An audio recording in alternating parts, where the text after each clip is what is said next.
Okey, ini contoh soalan analisis varian skala. Iaitu jadual berikut menunjukkan hasil jualan sehari kedai runcit di 3 buah kawasan. Pada aras keretian 5%, adakah wujud perbezaan purata hasil jualan antara ketiga-tiga kawasan tersebut? Andaikan kat sini kita ada 3 kawasan. Kawasan A, kawasan B dan kawasan C. Kemudian saya ambil sampel. Kawasan A saya ambil 5 sampel. Saya sampel dia 5.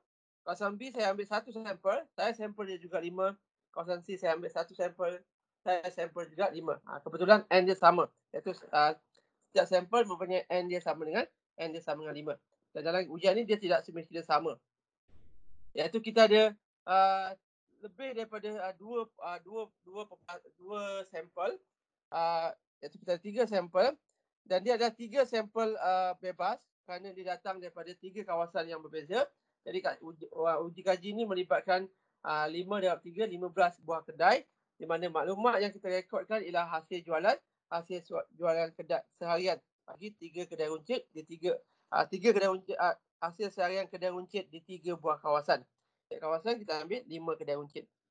Jadi kita nak uji pada aras keretian 5%, adakah wujud perbezaan purata hasil jualan antara ketiga-tiga kawasan tersebut. Jadi ujian yang sesuai ialah ujian analisis varian skala. Oleh kerana dia melibatkan 3 sampel, ujian hipotesis 1 sampel tak sesuai, ujian hipotesis 2 sampel pun tidak sesuai. Jadi dalam analisis varian skala, kita hanya ada satu ujian hipotesis, satu hipotesis H0 dan satu hipotesis alternatif. Di mana H0 mengatakan mu A sama dengan mu B sama dengan mu C. Manakala H alternatif mengatakan sekurang-kurangnya satu mu berbeza. Dalam lain perkataan, H0 mengatakan min ketiga-tiga populasi itu sama. Iaitu hasil jualan kedai runcit di 3 buah kawasan tersebut adalah sama. Itu maksudnya hipotesis null. Manakala hipotesis alternatif mengatakan sekurang-kurangnya satu kedai mempunyai hasil jualan yang berbeza. Mungkin antara A berbeza dengan B, berbeza dengan C. Ataupun A sama dengan B tapi berbeza dengan C. Ataupun C sama dengan B tapi tak sama dengan A. Tak kisahlah begitu, tapi at least ada satu kedai, ada satu kawasan, hasil jualan dia berbeza dengan kawasan yang lain. Itu masuk hipotesis alternatif. Jadi yang mana satu betul? Adakah hasil jualan ketiga-tiga kawasan tersebut berbeza ataupun tak berbeza? Jadi kita nak tahu, kita kena buat satu ujian hipotesis. Yang dinamakan kat sini ujian hipotesis analisis varian skala.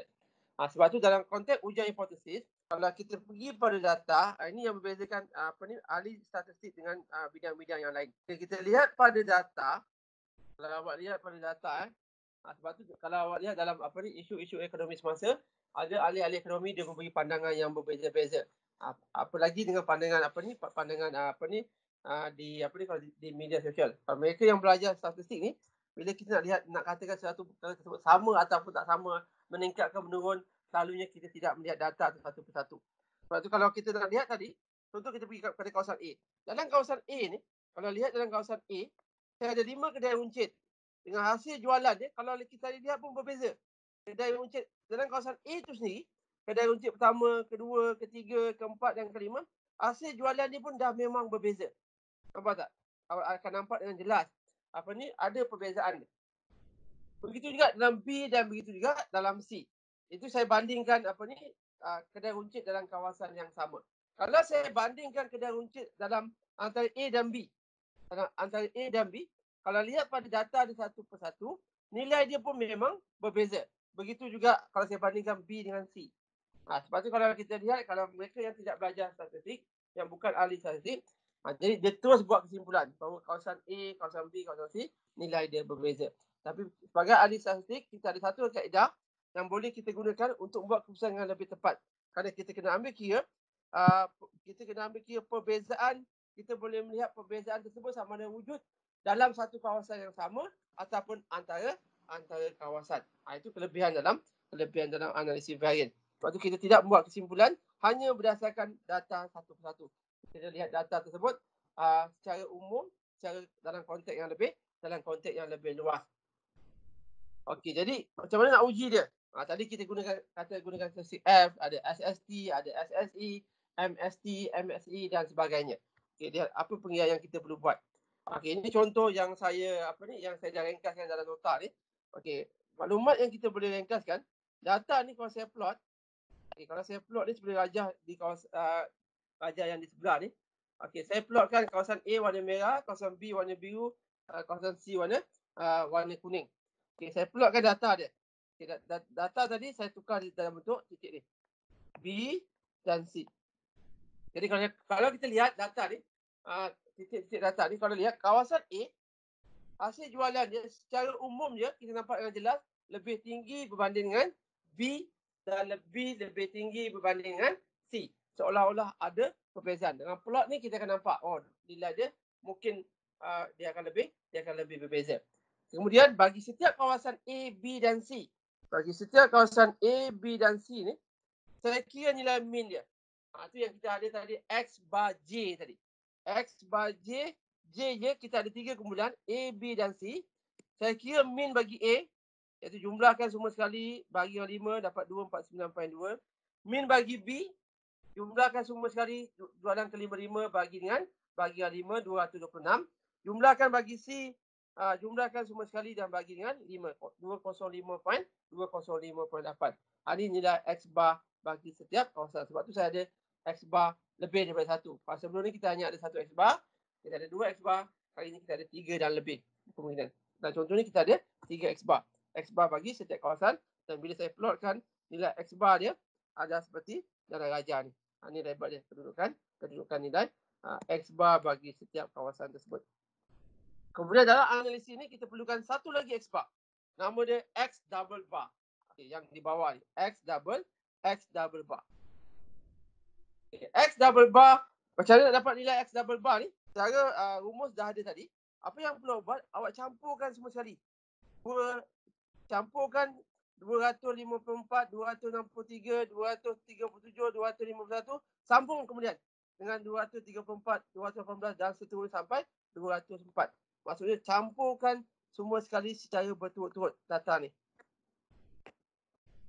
Kalau sebelum ni kita buat setiap satu kawasan, sekarang kita campurkan semua data dia, bagi ke 3 kawasan dan bahagikan dengan, kali ini kena bahagikan dengan 15. Anda akan dapat 227. Itu X double bar, purata bagi keseluruhan sampel. Dalam analisis ini kita ada 3 sampel, kita ada 4 X bar, ada 4 nilai purata. Purata bagi setiap sampel, X bar A, X bar B dan X bar C, dan purata bagi keseluruhan sampel, iaitu X double bar. Okay, bila kita plotkan nilai X double bar tersebut, bila diplotkan, kedudukan dia lebih kurang di sini, iaitu 226 tadi. Okey, ini keadaan data dia. Bila anda plotkan data bagi analisis baik. Okay, untuk buat analisis dia, kita perlukan statistik tadi, jadual yang berkaitan. Okay, jadual ni saya dah letak dalam muka surat yang ke-14. Okay, macam mana nak dapatkan angka dia?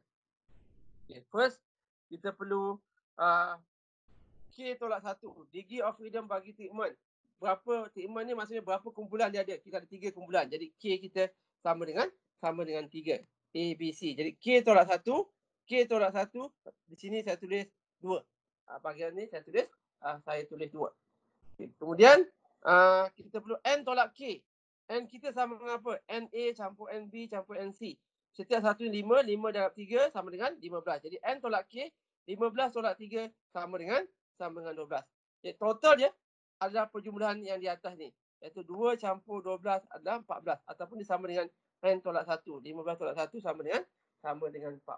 Okey, yang banyak kerja dia, yang perlu awak berhati-hati kat sini ialah bahagian ni. SST, ini banyak sikit kerja. SST dan SSE. Bila awak dapat SST dan SSE, bahagian-bahagian lain awak akan dapat dengan mudah.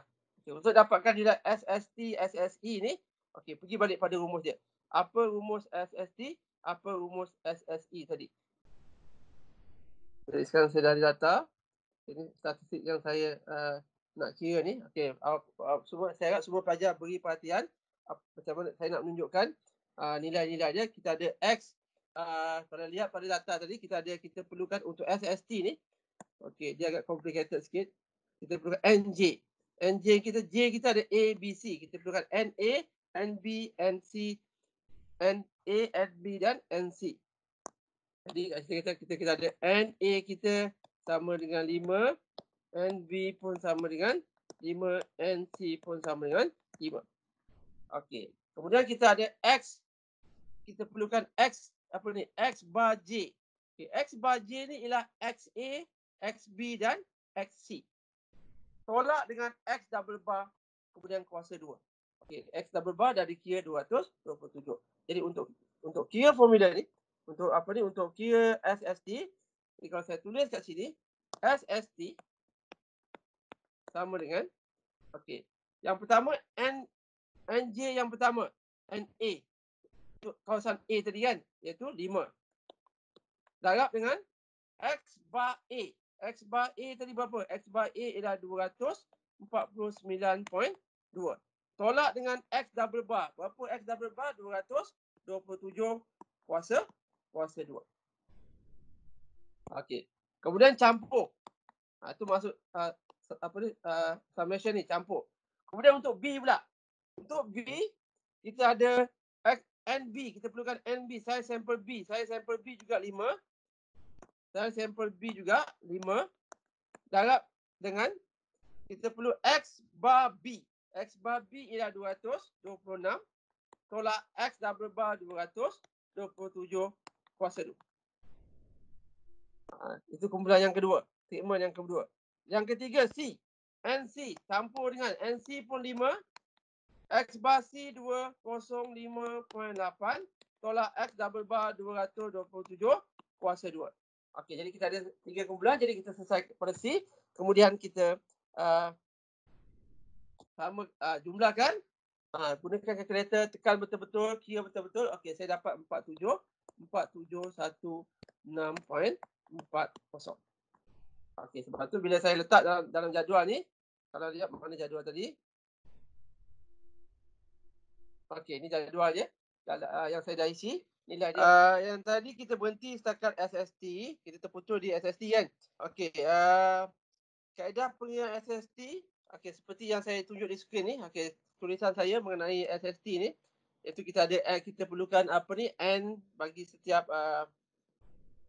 N bagi setiap sampel. NJ darab X bar, J tolak X bar, double bar. Okey, ini adalah pengiraan dia. Seperti yang saya dah tunjukkan tadi. Saya rasa saya terputus bila saya nak tunjukkan jumlah tadi kan. Jumlah di mana penjumlahan dia. Bila awak selesaikan semua sekali ni, jumlah dia adalah 4716.4. Dan ni adalah nilai SST. Dalam jadual perlu diletakkan di bahagian lajur treatment, iaitu sum of square. Ni ada nilai SST. Okey, kemudian nilai yang di bawah SST ialah SSE, iaitu sum of square bagi area bagi alat, iaitu variasi dalam kumpulan. Okey, SST, kita lihat apa formula bagi SST. Okey, formula dia pun agak panjang. Okey, formula dia SST. Okey, ini adalah formula saya delete ni. Okey, ini formula SST. Hilang pula Okey, SST ni dia ada 2 formula yang boleh awak gunakan. Okey, bergantung pada keadaan sama ada data tersebut memberikan apa maklumat yang diberikan oleh soalan ataupun oleh data yang ada. Okay, ada 2 option kat sini. Iaitu yang pertama kita perlukan data mentah. Ini formula yang panjang ni kita perlukan data mentah. Dan ini data yang dah direngkaskan. Iaitu kita perlukan nilai sisian piawai, nilai varian bagi setiap nilai varian bagi setiap bagi setiap S. Nilai varian iaitu S bagi setiap kawasan tadi, bagi setiap kumpulan. Kalau dah ada nilai sisian piawai, kita boleh gunakan ni. Jika tidak, awak perlu clear dengan menggunakan data mentah. Okey. Jadi untuk dapatkan SSE, okey, ini nilai bagi formula bagi SSE. Okey, saya akan cuba tunjukkan satu persatu. Saya harap anda beri perhatian untuk kira SSE kita perlukan Xij tolak X bar J. Kita akan membuat satu persatu. Okey, jadi ada 3 kumpulan. Saya akan buat untuk setiap kumpulan A, B dan C dan saya akan jumlahkan total grand total dia. Okay, yang pertama kita buat untuk A dulu. Xij untuk kumpulan A. Okey, untuk kumpulan A, lihat data dia yang pertama. Data yang pertama, kumpulan A dah 254, kemudian diikuti 263, 241, 237 hingga 251. Okey, untuk SSE bagi kumpulan A, saya buat untuk kumpulan A dulu. Okey, apa maksud rumus ni? Xij tolak X bar J kuasa 2 ni. Setiap unsur dalam kumpulan tersebut tolak dengan min dia kuasa 2. Okay, jadi A, bagi untuk kumpulan A, ialah 200 254 tolak dengan berapa min dia bagi A? 249.2 kuasa 2. Okey, itu data yang pertama bagi A kan. Kemudian ulang untuk data yang kedua bagi A. 263 tolak dengan 249.2 kuasa 2. Dan seterusnya sampailah data yang kelima iaitu 251 tolak 249.2 kuasa 2. Okey, ini untuk A saja. Untuk kumpulan A saja. Kalau awak jumlahkan, awak akan dapat 432.80. Kemudian perkara yang sama ulang untuk B pula. Okay, jadi untuk B, saya perlukan data dia. Okay, data B, untuk B 234 tolak min dia 226 kuasa 2. Campur dengan data yang kedua 218.0 tolak dengan 226 kuasa 2. Dan ulang semula sehinggalah data yang kelima untuk B. Berapa data yang kelima untuk B? 216. 216 tolak 226 kuasa 2. Dan kita jumlahkan. Jadi ada 5 penjumlahan yang perlu buat ni. Jumlah dia anda akan dapat 310. So, A dah, B dah. Begitu juga kita kena buat untuk C. C pun ulang balik proses yang sama. Untuk C, jadi kalau untuk C dia akan jadi apa? C akan jadi 200 tolak dengan 200 min dia adalah 205.8 kuasa 2 campur 222 tolak 205.8 kuasa 2. Seterusnya sehinggalah yang kelima, yang terakhir untuk C 204 tolak 205.8 kuasa 2 dan jumlahkan. Terus sekali anda akan dapat 376.8. Jadi oleh yang demikian SST, okay, jadi kita ada 3 penjumlahan tadi. SST ialah bukan SST ni adalah SSE. SSE ialah penjumlahan tadi yang di atas tu 432.80 campur 310 campur 376.8 dan jumlahkan, anda akan dapat jumlah besar dia. Sebab tu dia ada double summation tadi. Jumlah besar dia 1119.60. Itu adalah nilai SSE. Jadi nilai SSE dan nilai SST tadi amat penting. Masukkan data tersebut ke dalam bahagian tempat yang sesuai dalam jadual, iaitu kalau SSE di bahagian barisan yang kedua, sum of square bagi alat, nilai dia 119.6. Okay, total yang di bawah ni SS total ni jumlahkan saja SST campur SSE. Jadi yang kalau kita lihat dari segi formula SS total sama dengan SST campur SSE. Okay, itu bahagian sum of square tadi. Okay, ini dalam analisis varian. Okay, ini part yang penting. Anda dapat je SS. Kalau jika SST anda betul, SSE anda betul, insyaAllah keseluruhan jadual anda akan betul. Jadi dia punya key point dia perlu kira SST dan SSE dengan betul. Barulah anda akan dapat nilai F yang betul. Okay, yang di bawah, yang di sebelah tu ialah mean square, MST. Ini adalah MSE. Ini dia mudah saja. MST ialah okey, berapa SST tadi? 4716.4 bahagi dengan 2. Bagi K tolak 1. Anda akan dapat 2358.2. Manakala MSE yang di bawah ni 93.3 ni ialah SSE 1119.6 bahagi dengan N tolak K 12, iaitu dapatnya ialah 93.3. Dan akhir sekali untuk statistik F. Statistik F adalah MST bahagi 2358.2 bahagi dengan MSE, iaitu 93.93.3. Jadi F anda ialah 25.27.275. Jadi ringkasan dia, ini ringkasan jadual tadi. Statistik F telah pun diketahui, saya perlukan titik genting. Okey, titik genting. Okey, F ni, titik genting bagi F, pastikan kita perlukan darjah F ni dia ada darjah kebebasan, dia ada 2 darjah kebebasan. F alfa aras ketian, darjah kebebasan yang pertama ialah K tolak 1, darjah kebebasan yang kedua ialah N tolak K. Jadi titik genting F 0.05, darjah kebebasan pertama ialah yang 2 ni, K tolak 1, darjah kebebasan yang kedua ialah darjah kebebasan bagi alat, bagi error ni 12. Jadi pada alfa 0.05, darjah kebebasan yang pertama ialah 2, darjah kebebasan yang kedua ialah 12. Jadi darjah kebebasan ni dia ada turutan dia, yang pertama dan yang kedua. Nilai yang saya bagi ialah 3.89. Macam mana nak dapat 3.89 ni? Jadual F ni dia ada beberapa muka surat. 1, 2, 3, 4, 5, 6, 7, 8. Ada 8 muka surat. Okay. Kenapa dia ada 8 muka surat? Okey. Dia bergantung pada, kalau lukis jadual F ni, jadual F hanya ada satu saja kawasan yang berlorek. Yes. Jadual F ada 8 muka surat tadi. Maksudnya dia ada 8 muka surat dengan dia ada 4 kawasan yang berlorek.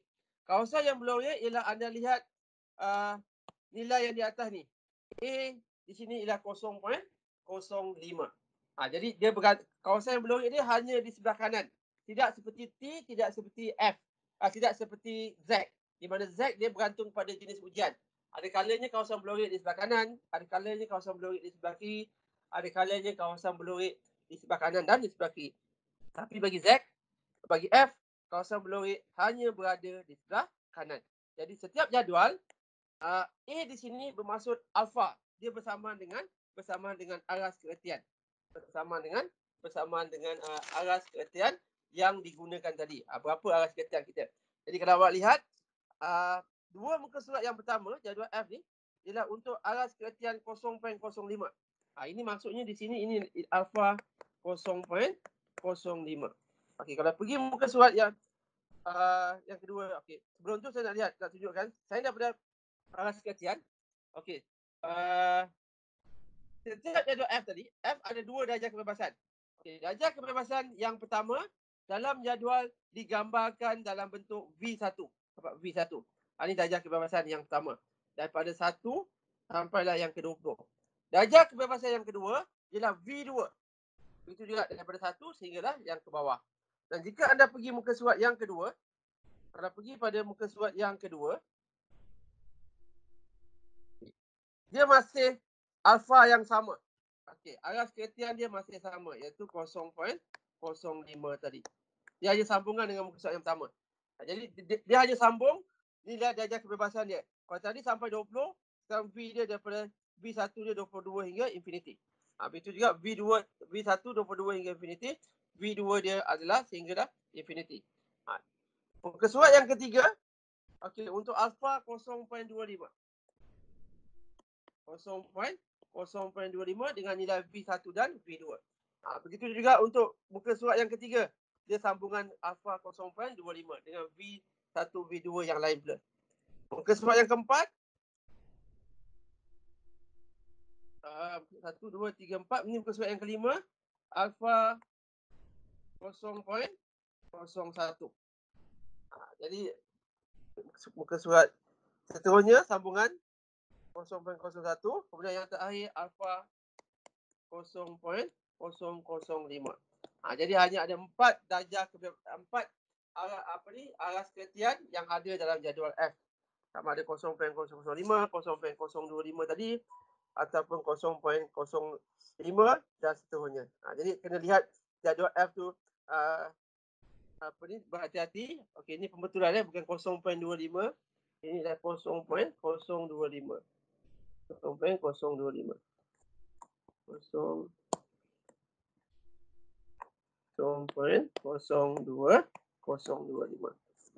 Jadi bila tengok jadual F, walaupun jadual dia banyak, tapi dia adalah untuk aras keretian yang berbeza. Okey, tengok soalan kita tadi. Soalan tadi ialah aras keretian 5%. Aras keretian 5%, jadi saya perlu cari jadual F yang kawasan A dia ialah yang ini. Iaitu kawasan A dia adalah 0.005. Okey, jadi dengan A 0.05, kita F ada 2 darjah kebebasan. Darjah kebebasan yang pertama tadi dalam nota, kalau saya besarkan, kita perlukan K tolak 1 dia, darjah kebebasan yang pertama, K tolak 1 dia sama dengan 2. Okey, jadi saya perlukan darjah kebebasan 2 yang saya highlightkan ni. Darjah kebebasan yang kedua ialah N tolak K. 15 tolak 12, 15 tolak 3 sama dengan 12. Jadi saya kena pergi ke bawah, V2 sama dengan 12. Okay, V2 sama dengan 12. Jadi nilai F yang saya akan gunakan ialah nilai 3.89. Jadi nilai ini akan saya ambil dan saya bandingkan dengan statistik F yang kita kira tadi. Okay, di mana statistik F tadi? Kita balik pada nota tadi. Okay, 3.89. Okey, sama seperti yang saya tuliskan ni, 3.89. Bandingkan dengan F yang dikira. F yang kita kira ialah 25.275. Bagaimana kita nak buat keputusan? H0 akan ditolak jika statistik F yang dikira lebih besar daripada F dalam jadual. F dalam jadual 3.89. Statistik F yang dikira ialah 25.275. Jadi keputusan dia H0 ditolak. Jadi keputusan dia H0 ditolak. Sebab F dia lebih besar daripada statistik F lebih besar daripada F dalam jadual. Jadi apa maksud H0 ditolak? Okey, jadi untuk jawab ujian hipotesis, awak kena lihat soalan apa yang soalan tanya. Jadi kalau kita balik semula pada soalan tadi, soalan bertanya pada aras keretian 5%, adakah wujud perbezaan dalam hasil jualan di antara ketiga-tiga kedai tersebut? Lihat mana soalan dia tadi. Ni. Lihat balik pada soalan. Soalan penting dalam ujian hipotesis, pastikan anda jawab soalan. Soalan tanya tadi apa? Pada aras keretian 5%, adakah wujud perbezaan dalam purata hasil jualan? Dan kita dah buat ujian hipotesis. Kita dah tetapkan tadi H0 dan H0 mengatakan purata hasil jualan dia sama. Purata hasil jualan bagi ketiga-tiga kedai sama. Manakala H mengatakan purata hasil jualan bagi ketiga-tiga kedai tersebut berbeza. Apa keputusan kita tadi? Keputusan tadi H0 ditolak. Okay, kita dah buat H0 ditolak. Jadi maksudnya apa? Apabila H0 ditolak, okey, ini jawapan terakhir. Lagi saya ulang, dalam exam anda perlu tulis jawapan ni untuk dapatkan markah penuh. Jika tidak, anda akan hilang beberapa markah, mungkin 1 ataupun 2 markah. Jika dia tetap dengan syarat jalan kerja itu betul lah yang lain. Jadi pada bahagian terakhir, jawapan ujian hipotesis mesti ditulis ayat ni. Iaitu pada aras keretian 5%, kita tolak H0 kan? Mana H alternatif betul? Pada aras keretian 5%, wujud perbezaan dalam purata hasil jualan antara ketiga-tiga kawasan tersebut. Dalam konteks ujian ujian hipotesis. Bagi analisis varian. Statistik yang digunakan ialah statistik ujian F.